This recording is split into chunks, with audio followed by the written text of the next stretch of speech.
안녕하십니까. 일산 아파트 거래 1등 한성부동산입니다. 오늘도 어김없이 아파트 이제 무주택자라면 아파트에 투자하시라는 얘기를 드릴 예정입니다. 그런데 지금 서울 사람들이 이 경기도권에서 고양시에 이미 올해만 해도 4,400가구 이상 매입을 했다고 합니다. 매수를 한 거죠. 결국은 서울 전세 살기가 너무 힘드니까 이제 좀 화가 난 거예요. 그 사람들이 몰려와서 이제 더 이상 전세 난민으로 돌아다니기 싫으니까 와서 이제 경의선 타고 출퇴근할 각오로 매수를 한 거죠. 저는 잘했다라고 생각합니다. 그 사람들이 지금 올 초에 뭐 10월 달에 아니면 뭐 이번 달 11월, 오늘이 11월 19일 목요일인데 만약에 오늘이라도 와서 산다면 내년은 2021년은 좀 올해보다는 좀 평온한 마음으로 지내지 않을까 싶습니다. 그렇다고 해서 파주나 김포 쪽으로 가시는 분이 꽤 많습니다. 거기가 지금 조정 지역이 아니니까. 그런데 이 고양시하고 김포, 파주하고 정말 주의해야 될 게 있습니다. 이 일산 신도시 같은 경우에는 실거주자들만 와서 아파트에 투자를 하고 있습니다. 그러니까 내가 1주택자라면 더 이상 이제 투자를 못 하니까 이 일산 같은 경우에는 전부 다 실소유자, 실거주자들만 몰려오고 있다는 거예요. 근데 이제 파주하고 김포는 어떤 차이점이 있냐면 지금 조정지역이 아니라서 실소유자들도 몰려오지만 투자자들도 몰려온다는 거예요. 근데 그 투자자들이 이미 일가구를 갖고 있는 사람들도 투자자들이 와서 뭐 취득세가 높지 않으니까 비조정지역이니까 몰려온다는 거예요. 그럼 이게 이제 나중에 조정지역으로 묶였을 때는 더 문제이지만 조정지역으로 묶이지 않더라도 이 투자자들이 빠지게 됐을 때의 상황을 한번 가정해 보십시오. 지금 일산, 동구, 서구 같은 경우에, 덕양구 같은 경우에는 실거주자들이 오는 거니까 투자자들이 아니니까 투자자들이 빠질 리가 없죠. 그죠? 그러니까 이 시장의 안정세가 그대로 유지가 되는데 만약 김포나 파주 같은 경우에 투자자들이 빠지는 상황이 됐을 때 실거주자들이 아니라 그냥 투자 이익만 보고 몰려온 1주택자 이상자들, 그냥 말 그대로 정말 투자자들이 빠지는 수요까지 염두에 두신다면 저는 김포 파주보다는 일산이 훨씬 더 입지 조건으로는 더 월등히 좋다라고 생각됩니다. 그래서 지금 전세가가 뭐 고공행진하고 있고 거의 매매가 올 초에 매매가 수준으로 올해 초에 제가 말씀드린 것처럼 37평 매매가가 5억이었잖아요. 그런데 지금 전세가가 5억 5천입니다. 그러니까 올 초에 매매가를 전세가가 뛰어넘은 거예요. 그러니까 갭이 1억밖에 안 되니까 무주택자라면 뭐 갭투도 저는 괜찮다라고 이제 권장하는 이유 중에 하나가 거기에 있습니다. 내년 시장을 한번 예측을 해보세요. 지금 이 동영상을 보고 계신 분들도 지금 전세 대란입니다. 그죠? 지금 단지에 전세가 하나 있을까 말까 할 정도입니다. 이 백마마을도. 그러니까 전세가 거의 없다라는 거죠. 그럼 계속 전세를 살고 싶은데 전세에 못 살면 어떻게 되는 거죠? 거리에 나앉힐 수는 없지 않습니까? 그죠? 근데 그 사람들이 다시 매수세로 돌아설 수밖에 없다는 말입니다. 아파트를 살 수밖에 없는 상황이에요. 나한테 조건이 아파트를 살 수 있는 조건이 되어서 경제적 여력이 갖추어져서 산다는 게 아니라 전세를 구할 수가 없어서 더 이상 전세 난민으로 더 이상 떠돌아다닐 수 없으니까 무리를 해서라도 이제 아파트를 살 수밖에 없는 상황이라는 거죠. 그러면 이 고공행진인 전세가가 매매가에 영향을 미치게 되는 거죠. 그죠? 전세가 계속 공급이 되면 정부에서 이제 10만 호 뭐 임대주택, 전세, 임대 이게 다 빌라거든요. 근데 사람들은 아파트에 살고 싶어 해요. 지금 비어있는 공실인 그것을 정부에서 사서 수리를 해서 다시 재전세를 놓겠다는 거잖아요. 그 공실이 입지가 괜찮았으면 벌써 나갔겠죠. 그죠? 이 전세 대란, 이 파국 상황에서. 근데 그 공시를 사서 정부에서 다시 재임대를 해주겠다라는 거예요. 10만 호 가까이. 그리고 임대 아파트를 공급해 주겠다고 하는데 사람들은 임대 아파트에 살고 싶지 않아요. 자본주의 사회입니다. 정부에서 영구 임대를 해주겠다고요. 계속 가난하게 살라는 거 아닙니까? 계속 바닥 인생을 살라는 거 아닙니까? 그건 잘못된 거죠. 자본주의 사회에서 노재테크도 해야 되고 자녀들도 보살펴야 되고, 그러니까 자본소득을 취할 수 있는 게 자본주의 사회인 거예요. 그러니까 아파트에 투자를 해서 수익을 남기는 정당한 방법으로. 지금 다주택자들이 잘못했나? 왜 다주택자들에게 이렇게 쌍욕을 하는 겁니까? 다주택자들이 계속 전세 공급을 원활하게 해줬단 말이에요. 다주택자들은 나쁜 놈, 무주택자들은 좋은 사람. 이런 이분법적 사고에서 빨리 벗어나야만 합니다.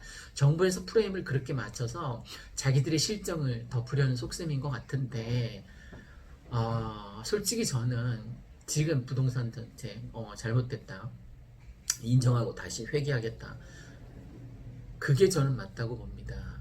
그리고 뭐 2년이 전세기간이 정 짧으면 3년으로 다시 이제 개정을 해서 뭐 임대차 3법 같은 거 이런 거 만들지 다 폐지하고 그냥 예전처럼 전세 3년 살아보고 더 살 건지 말 건지 쌍방간이 협의해서 결정하는 거예요. 그냥 시장 수요 공급 원리에 그냥 맡겨두면 지금보다는 낫다는 거예요. 더 나아가서 지금 공공임대주택 10만 호를 공급해 주겠다고 하는데 그 세금이죠, 그죠? 그게 원활하게 공급이 될까요?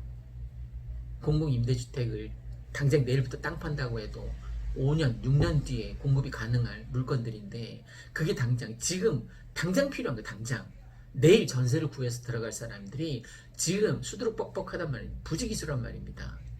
그럼 그들에게 전세를 공급해야 되는데 정부에서는 불가능하단 말이에요. 그럼 누구한테 맡겨야 해요? 민간 사업자들한테, 민간 임대 사업자들한테 위임하면 될 거 아닙니까? 90% 넘는 민간 임대 사업자들이 지금까지 공급해온 것처럼. 자, 집 한 채 있어도 한 채를 더 사게끔 허락해주면, 지금처럼 막아놓지 않고 인정해주면 전세 이거 금방 해소됩니다.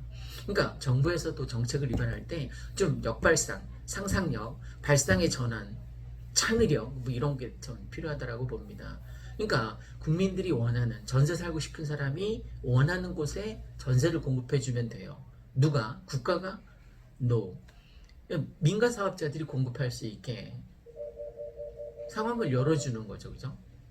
그러면 당연히 지금 내년에 뭐 총 통화량 같은 경우 더 높아지겠죠, 그죠? 그 대표적인 사례가 창릉 3기 신도시 이제 토지 보상이 내년 뭐 1600가구 선분양하고 막 그러면 이제 좀 이슈가 되겠죠. 그런 상태에서 2기 신도시 때 60조 풀렸을 때 아파트 가격이 20%나 상승했습니다. 그러면 3기 신도시 토지 보상이 만약에 지금 협의된 건 하나도 없어요.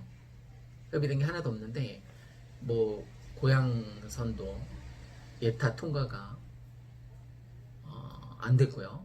그래서 지금 창릉 3기 신도시 뭐 땅을 팔래야 팔 수가 없는데 그래도 어쨌든 이제 토지 보상은 하게 될 거 아닙니까, 그죠? 내년 언젠간 하겠죠, 그죠? 내년이 안 되면 내후년에 하겠죠. 2기 신도시가 8년 걸렸으니까 뭐 내년에 이제 토지 보상을 하고 땅 파기 시작하면 뭐 6, 7년 늦으면 8년 안에 이제 입주하게 되겠죠. 문제는 그때까지 오를 가능성이 있다는 거예요. 일산 200만 마을 같은 경우에는 아파트 가격 결정 요인 중에서 가장 중요한 게 공급이잖아요. 공급. 아파트 가격을 결정하는. 근데 이 일산 동구 서구에 아파트 공급이 있습니까? 없단 말이에요. 그죠? 전혀 없단 말이에요. 전혀. 그러니까 전세도 지금 동이 났고 뭐 씨가 마른다는 표현이 맞을 것 같은데, 그러면 공급이 없으니까 수요 공급 곡선에 의해서 당연히 아파트 가격이 상승하는 게 맞단 말이에요. 그냥 상식적인 선에서 생각해도. 그리고 지금 매도장 우위 시장이라서 시장에 내놨다가 다 물건을 걷어들이고 있어요. 작년 이맘때하고 비슷한 상황이 연출되고 있는 거예요. 그때는 이제 조정지역이 해제됐으니까 막 그런 상황이 이해가 됐는데 지금은 다시 조정적으로 묶였음에도 불구하고 공급이 없다라는 거예요. 그러니까 아파트를 사고 싶어도 살 수가 없는 거죠. 전세에 살고 싶어도 살 수가 없는 거죠. 시일 수요자가 증가했기 때문입니다. 지금은 아까도 말씀드린 것처럼 저처럼 뭐 다가구 같은 경우에는 다주택자들 같은 경우에는 전혀 아파트를 다시 살 수가 없습니다. 저도 뭐 살 생각 전혀 없어요. 사면 손해인데 누가 그 아파트에 투자를 하겠습니까? 그러니까 지금 말씀드리고자 하는 건 실수요자 시장이라는 거예요. 만약에 내가 무주택자인데 정말 청약해서 가점이 돼서 내가 1순위라면 만약에 내가 부양가족이 4명 이상 있고 15년간 무주택자였고 15년간 청약 저축을 꾸준히 잘 만들어 왔다면 기대가 가능하겠죠. 그죠? 또 지금 서울에서 가점제에 당첨되는 게 67점 선이라고 합니다. 그러니까 지금 이 조건이 맞춰져야 돼요. 4인 가족, 부양가족이 4인이고 나 빼고 그 다음에 15년 무주택자였고 15년 청약 저축을 한 그 1순위자들이 100만이 넘는다고 합니다. 나한테까지 순서가 오겠어요. 그리고 그 창릉 3기 신도시 같은 경우 55%가 공공주택이랍니다. 국가에서. 그러니까 일반 분양 같은 경우에는 그렇게 높지 않은 거죠. 그죠? 그러니까 경쟁률은 상당할 것 같습니다. 뭐 100대 1은 넘겠죠. 100대 1이라는 건 100명이 달리기를 해서 1등만 웃는 거예요. 나머지 99명은 또 이제 사기 신도시 기다리라는 거예요. 그러니까 실수요자가 증가했기 때문에 뭐 30대 패닉바잉 어쩌고 저쩌고 하는데 그럼에도 불구하고 저는 한시라도 빨리 무주택자라면 뭐 지금 말씀드리는 것처럼 1억 들여서 37평 사두는 거예요. 그리고 뭐 2+2 4년 뒤에 들어와서 이제 살면 되는 거죠. 그죠? 그때까지 열심히 돈을 모아서 그래도 안 되면 뭐 50% 대출을 해주니까 담보대출을 받아서라도 뭐 4년 뒤에 들어와서 마음 편하게 살면 좋겠다라는 거예요. 실투자 갭투 비용은 1억 정도면 됩니다. 사람들은 뭐 폭락론자들 특히 뭐 17년부터 저는 오른다고 했는데 17년부터 떨어진다고 주기자게 일산은 특히 그렇더라고. 창릉 3기 신도시 발표 이후에는 계속 창릉 3기 신도시 때문에 곤두박질 칠 거라고. 어제도 내 잠깐 봤는데 일산 개투하면 큰일 난다 뭐 그런 얘기를 하는데 제가 보기에는 전혀 맞지 않는 얘기입니다. 17년부터 떨어진다라고 했어요. 그 사람은. 근데 지금 17년부터 계속 서울 중위권 가격이 1억씩 올랐단 말입니다.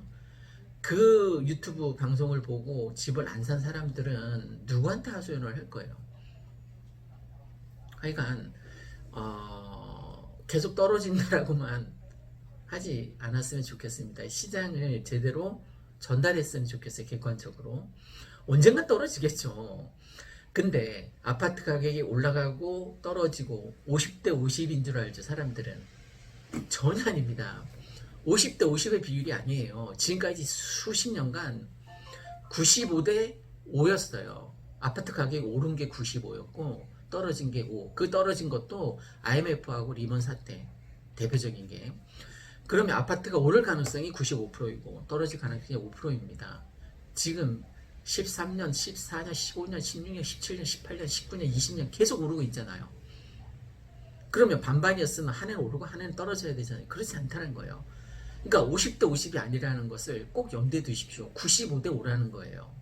그러니까 오를 가능성이 훨씬 더 많은 겁니다. 그래서 저처럼 아파트 가격이 오를 것이다라고 뭐 예측하는 사람은 예측이 틀릴 수도 있지만 별로 뭐 사람들이 반응을 안 해요. 왜? 당연하다라고 받아들이니까 95%를 얘기한 거니까. 근데 하락론자, 폭락론자들이 얘기해서 딱 들어맞잖아요. 완전 대박 납니다. 왜? 5%를 맞췄으니까. 여러분, 그 폭락론자들 말 듣고 계속 안 사고 있으면 내 자산 가치는 진짜 큰일 납니다. 내가 계속 전세 살고 있잖아요. 그러면 인플레이션 현상에 의해서 화폐 가치 하락으로 인해서 내 자산 가치 계속 쪼그라드는 거예요. 근데 아파트에 투자를 해두고 부동산에 투자를 해두고 실물 자산에 투자를 해두면 화폐 가치가 하락해도 이 실물 자산 가치는 계속 상승하니까 우상향하니까 내 자산을 내가 지킬 수 있다는 거지. 지금은 각자 도생의 시대예요. 누구 말 믿고 제 말도 믿지 마십시오. 누구 말 믿고 하지 말고 본인의 자산 가치를 잘 지키고 불려나가기 위해서는 지금 이 시국에서 어떻게 해야 될지 한번 이 백마마을 같은 경우는 학군 수요도 너무 좋죠. 공교육, 사교육, 학군, 백마학원 가잖아요. 그죠? 그 다음에 살기 좋은 인프라. 제가 이 동영상 뒤에 어제 찍은 이 단풍 내장산 안 가도 됩니다. 이 백마마을 5단지에서 살면